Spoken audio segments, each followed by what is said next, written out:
Good evening, and welcome to our part 2 of our Business Africa special edition devoted to business law in Africa. We're in Brazzaville on the set of Tele Congo, the country's official news channel. This special edition is brought to you in collaboration with OHADA, the Organisation for the Harmonisation of Business Law in Africa, the Organisation for the Harmonisation of Business Law in Africa. Professor Sosa, good evening and thank you for being with us for our second special edition. Last week we spoke about the advantages of moving from the informal sector to the formal sector. Many small-scale business people we spoke to were not yet convinced. But we also saw that governments are gradually starting to set up accompanying measures that are already proving successful. So it's probably fair to say that the programme is well underway. We are confident that given time we will make considerable progress. Those who still resist moving to the formal sector often just lack the right information.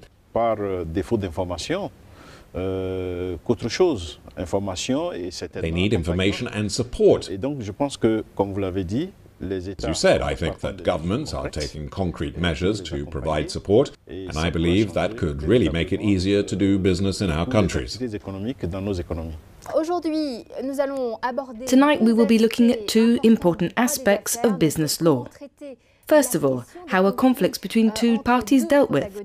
What is done to avoid conflicts escalating with litigation being both expensive and time-consuming?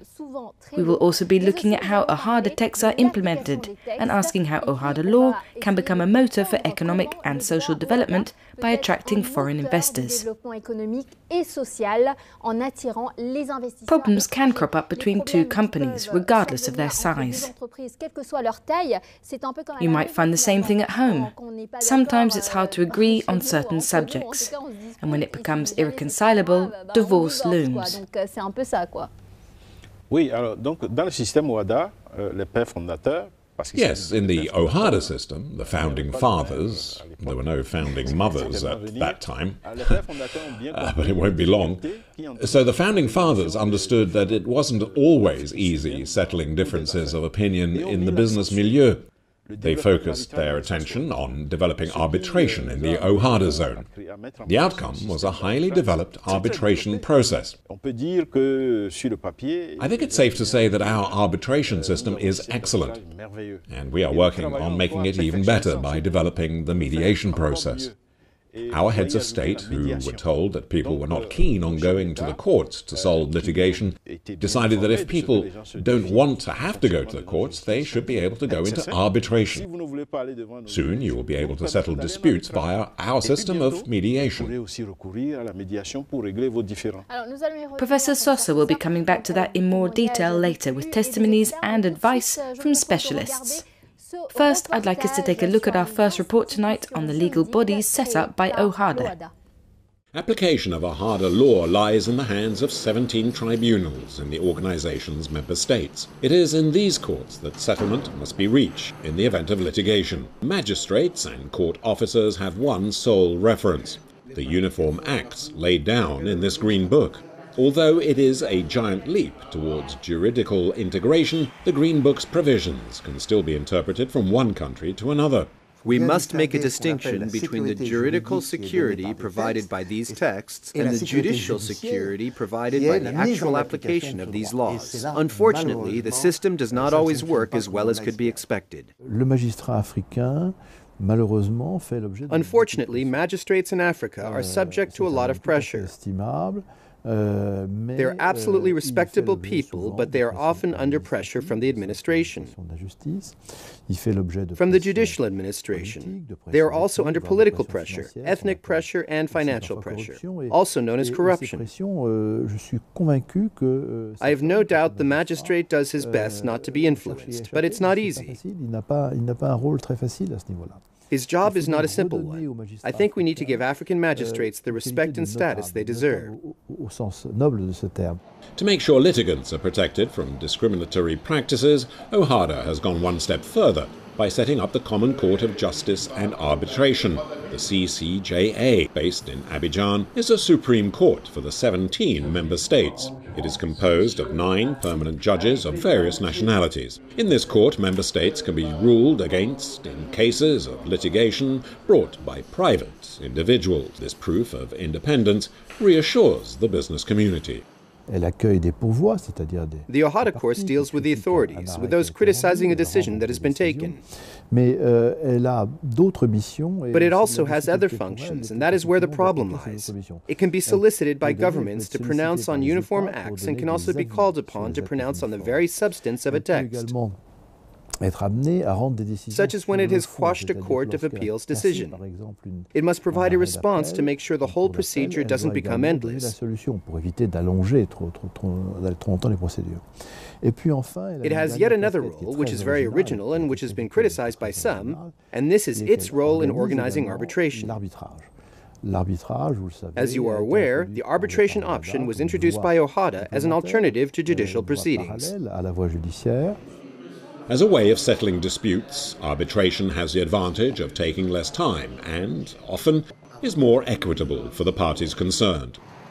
The CCJA presents protagonists with a local centre in compliance with international norms, which means they don't have to go to Paris, New York or Singapore to settle commercial disputes within the OHADA zone. L'arbitrage est devenu le mode usuel de règlement des différends en matière internationale. Arbitration is now the standard procedure for settling international commercial conflicts. D'un pays X qui est en conflit avec un investisseur d'un pays Y, l'investisseur du pays X. If an investor from country A is in conflict with country B, the investor does not want to see his claim dealt with by country B's national courts. L'investisseur du pays Y ne voudra pas se présenter devant l'investisseur du pays X. As a result, arbitration has become the best way to settle disputes concerning international trade. There have been cases where OHADA member states have been condemned, despite the fact that the legal body concerned is one of the zone's highest courts. A judgment reached in arbitration has the same juridical value as a decision taken in a traditional court presided over by judges. As a procedure for dealing with disputes, it is increasingly popular with a business milieu that finds the traditional judicial process time-consuming, costly, and all too often accompanied by media coverage that is not always welcome. As I was saying, before taking a case to the tribunals, everything possible is done to reach an out-of-court settlement. We've been joined by Vincent Itua, who is the project coordinator for SEMECO. I imagine this is a situation you know very well, as the Brazzaville Chamber of Trade has set up 2 OHADA mediation and arbitration centres, one in Pointe-Noire and the other one here in Brazzaville. Tell us how it all works. Well, the project has been very popular with economic operators. The institution proposes 2 systems for conflict resolution, namely mediation and arbitration. As we know, Congo-Brazzaville is a center for arbitration. I would even say that this country had an arbitration system in place before independence in 1960. That was in 1958. The institution is very well known in Brazzaville, but up until now it was a process that was dealt with informally by chambers of trade. Thank you, Vincent Itua. Narcisse Aka, do you have many examples of conflicts that have been solved without going to court? Donc nous avons des arbitrages qui ont lieu entre des investisseurs. We have examples of arbitration between investors in the OHADA zone, arbitration between investors from OHADA and investors from outside OHADA. Européens, américains. Et nous avons également des conflits qui opposent des investisseurs. Namely European and American investors. We have also had conflicts opposing local and international investors with governments. Quelques bruits sur un certain nombre de dossiers. You have no doubt heard about some of the cases. That all shows that this regional arbitration center is doing a good job. This must mean something to you, Marguerite. I imagine that as a company director, this is familiar territory. Yes, of course. I think we are particularly interested in the question of mediation. This is a lot easier than going through the process of arbitration. I am delighted to learn from Mr. Itua that the arbitration will take place in the Chambers of Trade.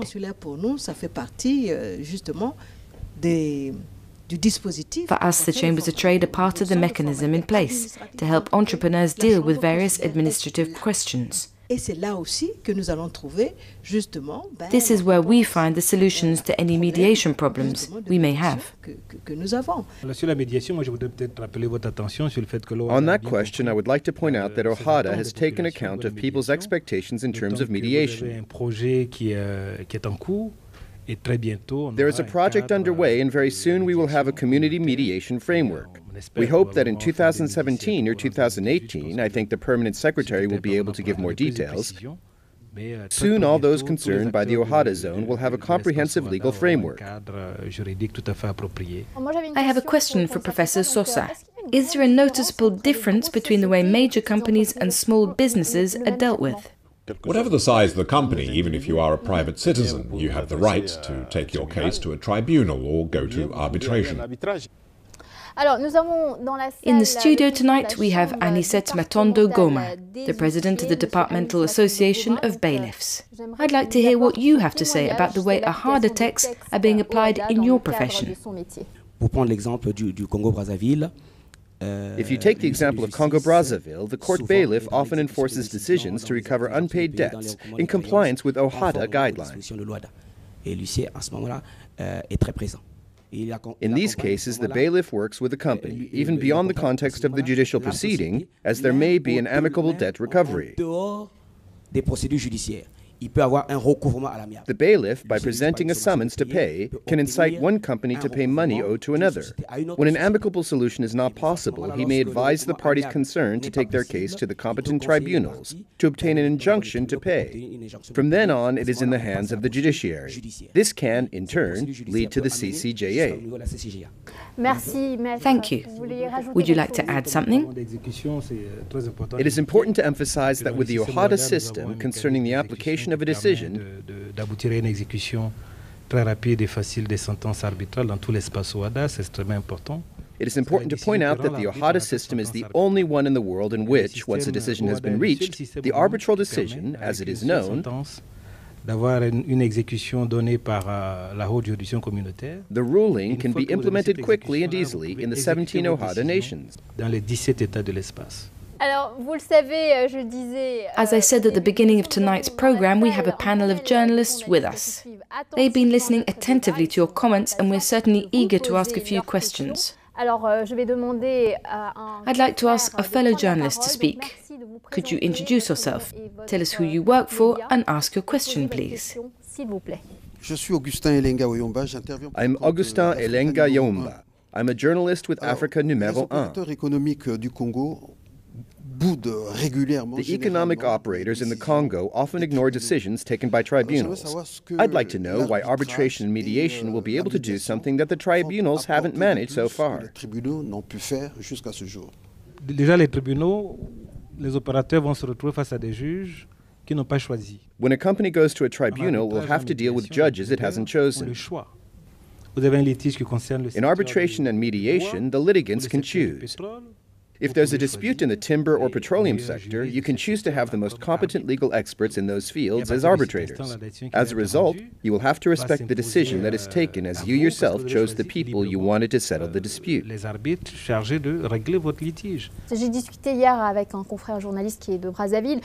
I was talking yesterday with a fellow journalist working here in Brazzaville, who told me that some entrepreneurs prefer to take their litigation to the International Court of Arbitration rather than the CCJA. There was a case of BAB, a company that decided to take its case to the courts in Paris. Why is that? I think there's a problem of communication. People need to know that we're talking about arbitration that complies with international norms, and this arbitration can help settle their disputes. Without having to go to Europe or elsewhere. They can go to Europe. That is the marvelous thing about arbitration. There can be CCJA OHADA arbitration where the parties concerned meet in Paris or Brussels or even Cairo. They are free to meet in the OHADA area or wherever they want. So I would say that it is a problem of lack of information. With time, the message will get across. For a long time, people thought an African government would never be ruled against in an OHADA tribunal. Then we saw several states that were in dispute with companies in the OHADA zone that lost their case. But OHADA law is not just there to settle disputes. Far from it. The founding principle of OHADA was to act as a tool to promote the economic development of the continent. Join me for our second report tonight to find out more. Do the 17 member states of OHADA present a fertile business environment? A World Bank study analyzed reforms to the OHADA zone and looked at the strengths and weaknesses in terms of business creation, imports and exports, and access to loans. First point, cross-border trade. If you have to go through 50 different procedures, that takes you a month. It complicates your life, it's expensive, it makes life a lot more difficult for you. If you can bring that down to maybe 5 days and 5 procedures, no, you save time, you save money, and everything, and you become a lot more efficient. So it's very meaningful impact for business people. The report noted that average export times have been cut from 38 to 35 days, with import times cut from 46 to 41 days. These improvements are principally due to simplified legal and administrative procedures. Operators argue that there's still scope for further reductions. Second point, business creation. No less than 25 reforms have been made to facilitate business creation in recent years.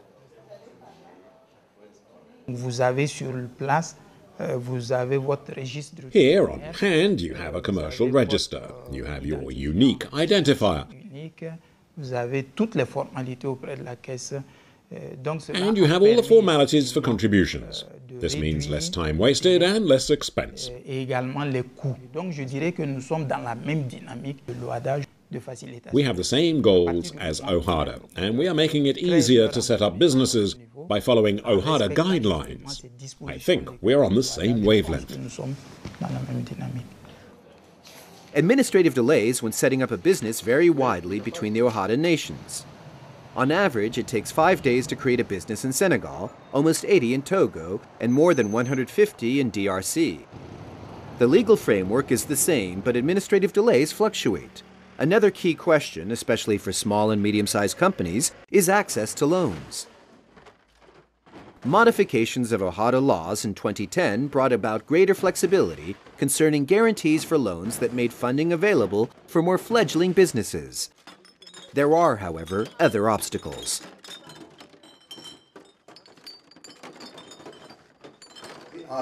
We are currently preparing application forms to request bank loans or credit lines, but with the OHADA system, you can.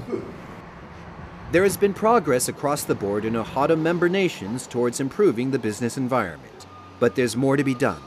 There's a lot at stake. Direct foreign investment in sub-Saharan Africa rose from 37 billion in 2011 to 60 billion for 2016.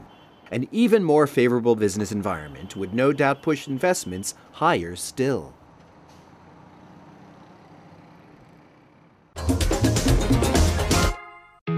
Mikhail's Hotel in Brazzaville is close to its guests and close to its associates. At Mikhail's, we believe customer proximity is everything. We want our guests to feel at home at our hotel. Here you can meet friends, have a drink and unwind. Atmosphere is key, and that is why we pay special attention to the music we play and the art we exhibit. At Mikhail's Hotel, we have a large collection of Congolese and African art, possibly one of the biggest private collections in Brazzaville. We hope you will leave Mikhail's Hotel with the feeling you have left a part of you here and will soon be back with us.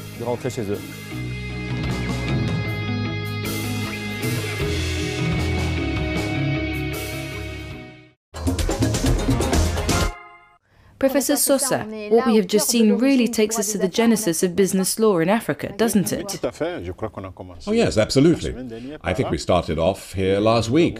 We said that in 1993 our economies were in a terrible state, and that now in Africa we can safely say the situation has considerably improved. We are joined by Roger Masamba, who is the president of OHADA DRC. You recently joined OHADA. Have you already noticed its impact on your national economy?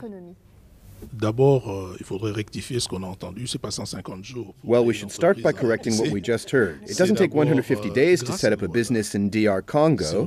Thanks to OHADA, it now takes 3 days. C'est vrai que si, après avoir créé l'entreprise, on veut un permis minier. But it is true that once the company has been set up, if you need a mining permit or an import-export license, it can take a few more days.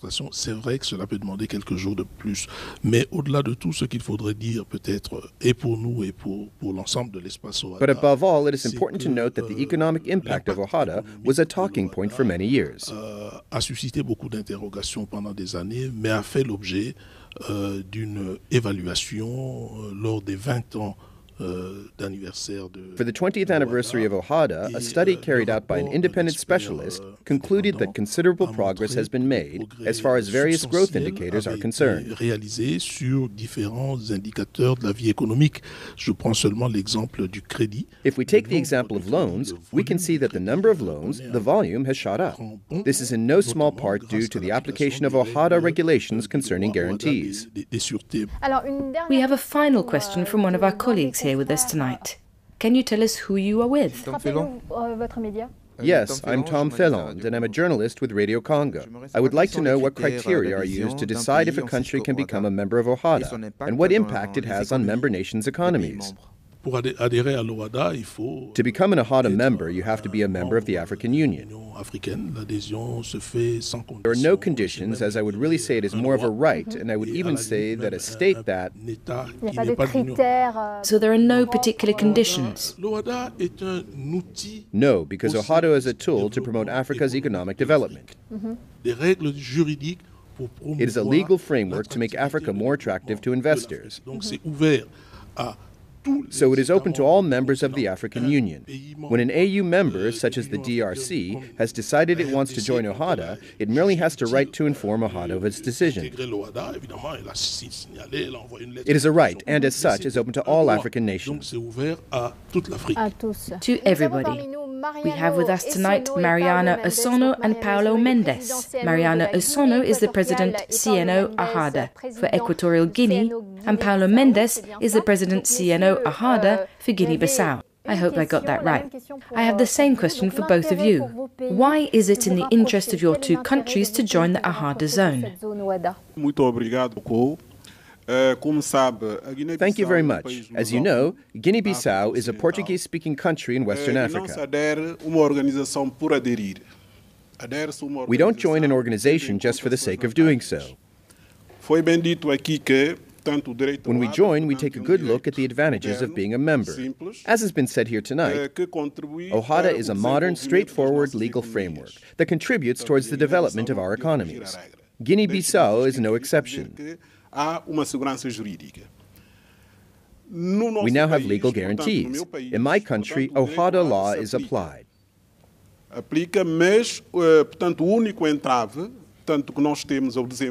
It has been applied, but the only obstacle to development has been the political instability in the country, from independence until the present day. Thank you. And I'd like to ask you the same question, Mario Osono. Well, Equatorial Guinea is a Spanish-speaking country. As such, we are one of the 6 members of the CIMAC. From an economic point of view, Guinea Equatorial has also understood the need to have a commonly shared legal framework in order to create a secure economic foundation. This has led to the creation of a rich business environment. And investors have a better idea what is waiting for them when they decide to do business in Equatorial Guinea. Thank you. Thank you both. I'd like you to join me now to watch 2 short testimonies that were filmed a few days ago in Paris. Afterwards, I'd like to know what you think about them. What motivates an investor? Well, first and foremost, an investor has money and wants to make more money. The investor wants to make money, and in Africa he can make money on countless projects. And he needs to be able to repatriate or redistribute his money any way he sees fit. A number of countries put up obstacles to make it hard to repatriate profits. There is the question of repatriating funds and more generally of security for investments. I don't have the figures, but I do know that throughout the OHADA zone, people managed to repatriate money. We have other testimonies. I'm not sure if we have one or two. We'll see. As you know, China has chosen Africa as one of its long-term economic development partners. That looks set to go on another 20 years at least in light of the major projects that are in preparation. Money has already been earmarked for these projects. But when Chinese or other Asian companies want to work with Africa, OHADA law makes life easier for entrepreneurs. Do you have any comments? Well, I'm afraid to say that the opinion expressed here is not well informed, to be absolutely honest. We were at home in Yaoundé when the Chinese ambassador sent his trade attaché to arrange a meeting with a Chinese development bank.